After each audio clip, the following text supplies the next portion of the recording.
Okay, let's get this straight. The origin of Mount Doom and Mordor is there was some old guy, and he had a blade, but it wasn't just any blade. It was a magical, evil, fiery blade of doom and destruction, or whatever. And there was this rock, but it wasn't just a rock. It was some kind of evil, magical key, or whatever. And he put the magical sword / key of doom and destruction in said whole rock, key, hole of doom and destruction.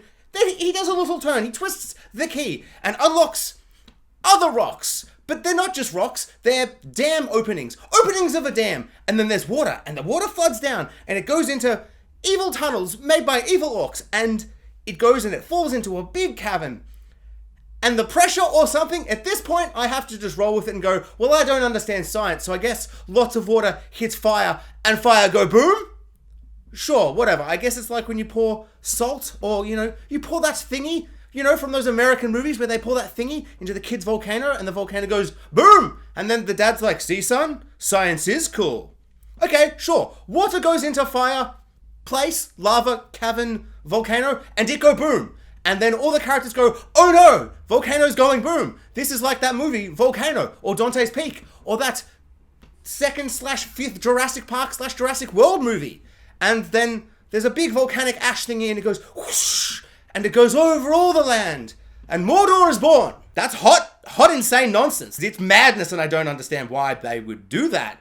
But at least it's something. At least I went, I had emotions. Like it happened and I went, whoa, that is a big sequence of events. And now people are on fire. And I like when a big, hot, molten ball of fire hits a man and he's like, wah! And everyone's running about and it's all like, oh no, a volcano. It's a bit of fun. Which is more than I can say for this episode, which was just so like, how could a battle be so just blah?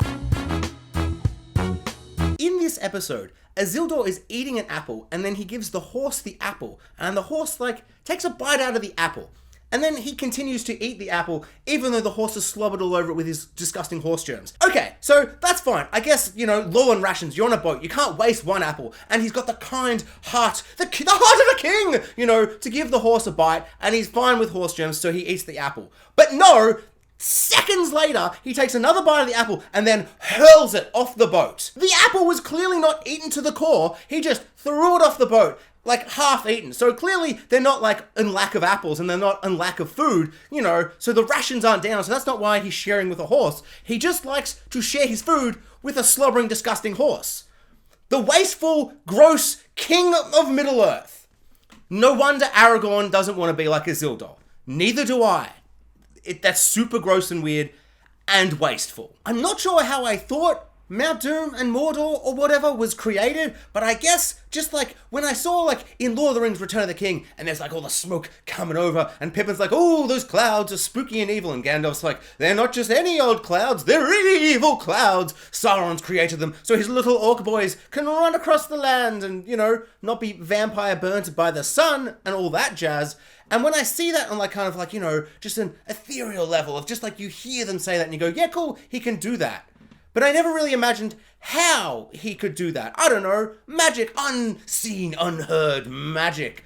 But when you see what that magic is, it's a magical blade. It's a small little dagger, and then when you grab it, it gets real big and long. It gets all erect with fire and doom and evil. And then when you put it in the rock that's actually a key in a hole, it unlocks all these other rocks, and they move about and do this thing. And then water pours, and it's just when you start breaking it down, I'm like, I would have much preferred if Sauron had just rocked up and then just kind of looked up at the sky and gone, huh! And then the clouds just appeared, or whatever, or just the volcano erupted, because, I don't know, volcanoes just erupt at times, and that was just, he was like, oh hey, that's actually super convenient, that's or maybe he knew because he could feel the tectonic plates shifting or whatever, and he's like, I'm actually really good at geology as well as being evil, so this is my time. I don't know, it all just felt a bit insane and stupid. So this week on Rings of Power, we get our first full battle episode. And because of that, we only follow 2 storylines and we disregard the other storylines.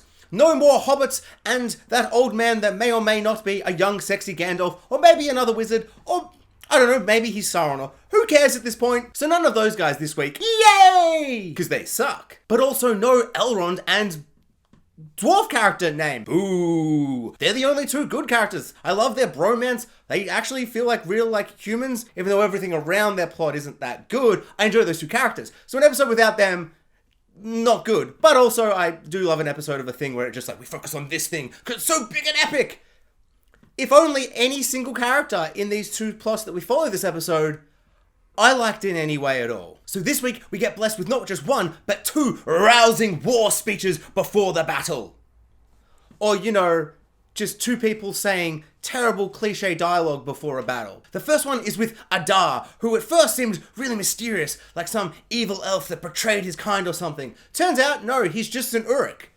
I guess the Uruks didn't always look disgusting and grotty and, you know, like Uruks do in my mind. Or are all the Uruks going to look like this in this show? Or is he just like the sexy Uruk? And all the other Uruks are like, oh god, look at that sexy Uruk. I don't like him. I like the design of Peter Jackson's Uruks. I don't know why you make this.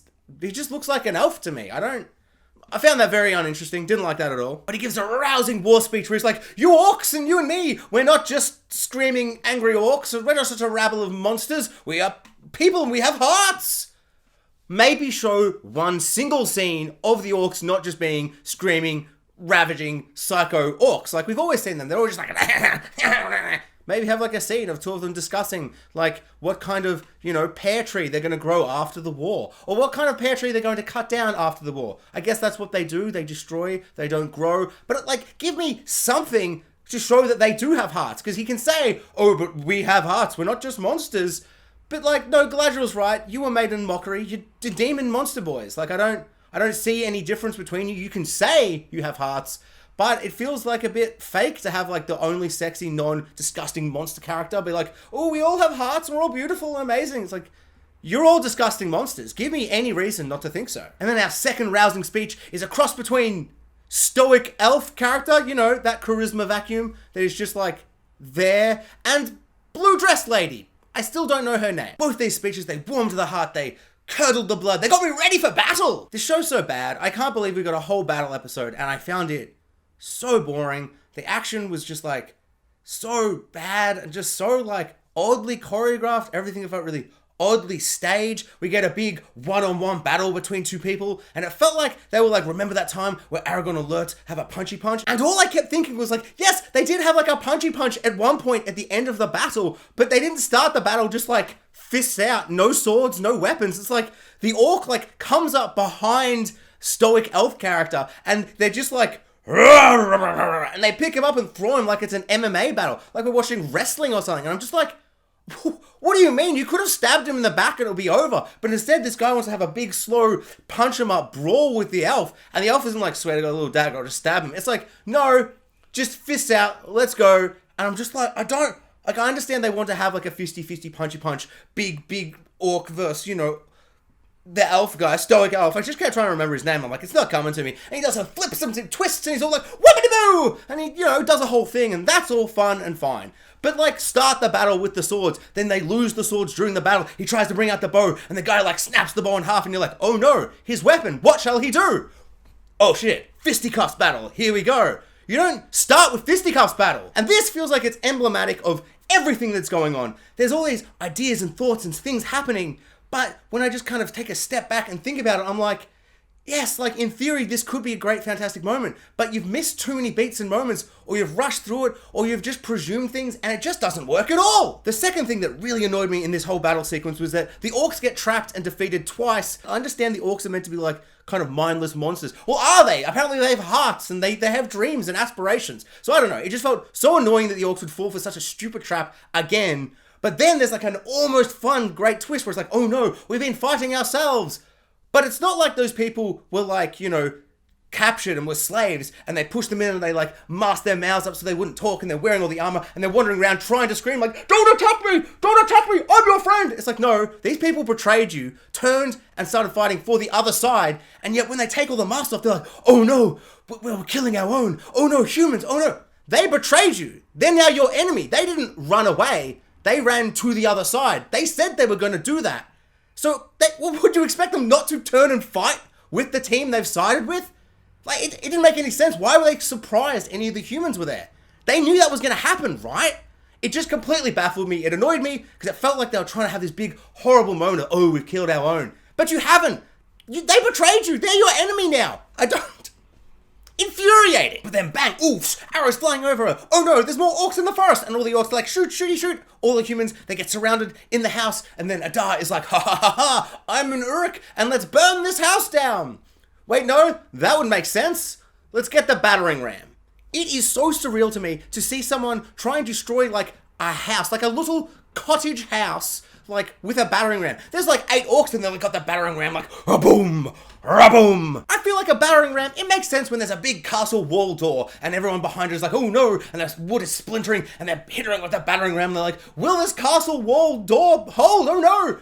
But like, we're at a cottage house. I think if one Uruk headbutted the door, it would smash apart. But no, we've got to have a battering ram because it's a big, epic action battle war sequence. And so just at the last minute, our heroes are surrounded. Everybody's got swords at their throats. Oh no, nothing could possibly save us now. It is just so dire. The circumstance could not be any worse. And then the fake tension rises, and it's like, what could possibly happen? I wonder what that scene before of horses running towards the battle, what did that mean? Because clearly inside the house, it's dark, but outside, it was sunlight. And at first, and I know this is an insane, stupid thing to think, I was like, how amazing would it be if those horses all arrive and Galadriel arrives at the battle and all the characters, Blue Dress Girl, Stoic Wealth, they're all just dead. They're all just dead and they got there too late because it's clearly daytime and clearly the battle was happening at night. We never got any dawn shots. All we did, and I yawned and my eyes closed for a second and I missed that shot. You know, it's not my fault. If the battle wasn't boring, I wouldn't be yawning. But no, Adar, he walks right out of the house and he's like, oh, it's daytime now. Oh, I hear horses. Oh no, Deux Ex Galadriel. Deux Ex, a bunch of horses. A battle isn't complete unless there's a Deux Ex Machina of dragons, horses, giant army of CGI ghosts, Mama Kill, whatever it's gonna be. It's just like, I'm so sick of this trope. Even Game of Thrones, my favorite thing of all time, suffered from this way too much. My favorite battle sequence of all time is the Battle of the Bastards. And even that has Deux Ex Sansa and her horses of Littlefinger arrive at the end. And it's just like, oh, there's other ways you could have done this. There's other ways you could kind of structure this where it doesn't just feel so like, okay, cool, battle's over. But yes, we get that. And it seems like the guys who did the stunt coordination with the horses, like the horse stunt coordinator, he's like, I got one trick. And they're like, what is it? That sounds awesome. Give us some kind of stunt cool stuff. We need some cool stuff. Did you read the script? And he's like, so they're on the horse and then they go like to the side of the horse and they shoot a bow, they swing their sword or they just like stand there. And that's like all he had. And honestly, once or twice, I was like, that's pretty cool. Like someone throws like an axe or something. Galadriel's just like, whoop, whoop. And I'm like, yeah, that's fun elf stuff. But it happened like one too many times. I'm just like, that if that's your only trick, maybe hold off and don't do it 6 times. Because then that 6th time, when bloody new Aragorn boy, Halberdrad or whatever he's called is, the king of the Southlands! He's all like, whoop, boo! And it just felt like comical and weird at that point. I don't know. At that point, I just like, I was out. I was like, can something cool happen? And they're like, what about a magic sword that goes into a magic rock that's a magic key? And then water into a thing, a volcano! The origin of Mount Doom. And I'm like, you know what? At least that's something. I still think Aragorn 2.0, Halbrad, the king of the Southlands! I still think he is probably Sauron. I think that would just be super cool. I like the idea where he's like, do you remember me? And he's like, no, because he's like, good, because I'm actually a shape-shifting Sauron. And he's like, I stabbed Sauron, I'm Adar, I killed Sauron, I'm an Uruk. And she's like, no, you didn't. I'm like, that's the first smart thing Galadriel said.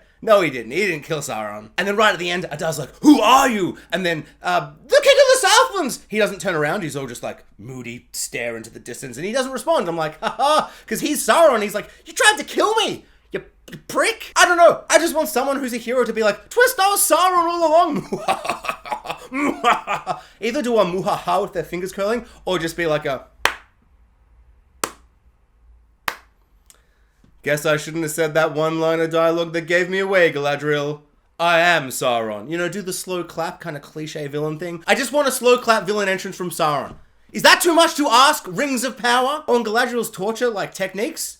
Insane, terrible, and stupid. One moment, she's like, I'm gonna save you to last, Adar. Ooh, you'll be the last one. I'll kill every single orc in the whole universe. And then I'll come up to you and I'll stab you in your poisoned heart. And I'll be like, every single one of your children are dead. He says, like, one thing after that. And she's like, I guess I'll kill you first, Adar. Uruk King. Galadriel has no idea how to torture. That's just not the way you go about it. She needs to watch Jack Bauer. Watch some 24. Get your torture techniques together. And then, go for round 2. But you can't go for round 2 because he got out of the chains somehow when the big volcanic Mount Doom origin story happened. So in the battle, Isildur is one of the lucky knights to be honored with the protection of the Queen's guard, if you will. But then she sees he's like super hungry for battle and she's like, just go. Yeah, you one alone, you and your horse, just go as the 2nd Cavalry, regiments. Just you alone. Feels very dangerous. Very dangerous to send one man, not even 2 or 3, so they can be like a group, a team. Just send him all along. Just send him first up. Just send him with the other boy. I don't know. Military strategy. Shut up, Jax. Why would you expect that? You idiot. I'm sorry. I'm an idiot. Sorry. Why did I even mention that? Thanks for watching, guys. Like, subscribe, hit the notification bell, and comment below. I would love to know what everyone thought of the big epic war battle episode of The Rings of Power.